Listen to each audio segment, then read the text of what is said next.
सुद्धा आदेश दिलेले आहेत, लिलाव का होत नाहीये, काय अडचण काय आहे की एक कॅज्युअल अप्रोच जे असतं ना सरकारी अधिकाऱ्यांचं, आता 6 महिने झालेले आहे, प्रॉपर्टी आयडेंटिफाय झालेली आहे, कलेक्टर साहेब कन्नडचे SDMला पत्र पाठवतं की हे सगळं लिलावाची प्रक्रिया तुम्ही हाताळा.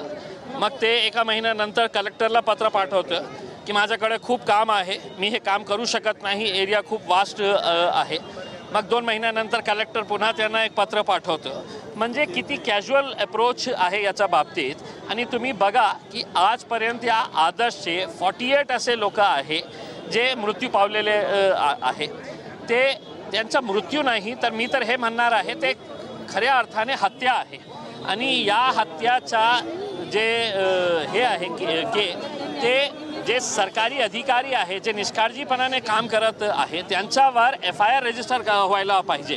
कारण सरकारने परिपत्रक काढलेले आहे की अशा प्रकारचे वित्तीय संस्थांमध्ये जेव्हा पैसे बुडवण्यात येते, लोकांना पैसे मिळत नाही, तर किती कालावधीमध्ये काय काय प्रक्रिया पूर्ण करायची आहे. मी बोलत नाही आहे, महाराष्ट्र सरकारने हे परिपत्र काढलेलं आहे की 1 महिन्यामध्ये हे असं करायचं, 2 महिन्यामध्ये हे सगळं प्रक्रिया पूर्ण करायची.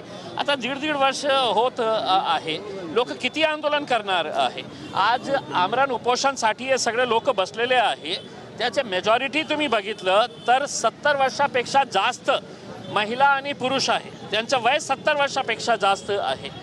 यांना तुम्ही रस्त्यावर आणत आहे का की तुमच्याकडे एक टाईम नाही आहे की हे सगळं प्रक्रिया पूर्ण करून लवकरात लवकर ते लिलाव करा आणि ते पैसे येत आहे त्यांना परत करा. आमची मागणी हेच आहे फक्त.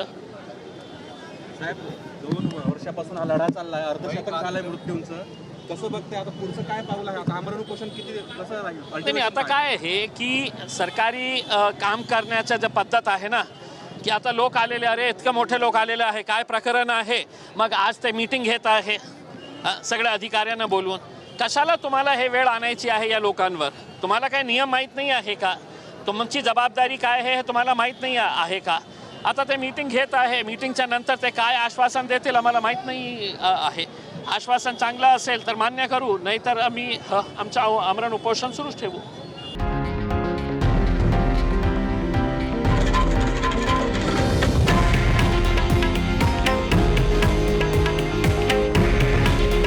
हे आहे देशातील नंबर 1 न्यूज नेटवर्क आणि आपण पाहत आहात TV9 मराठी.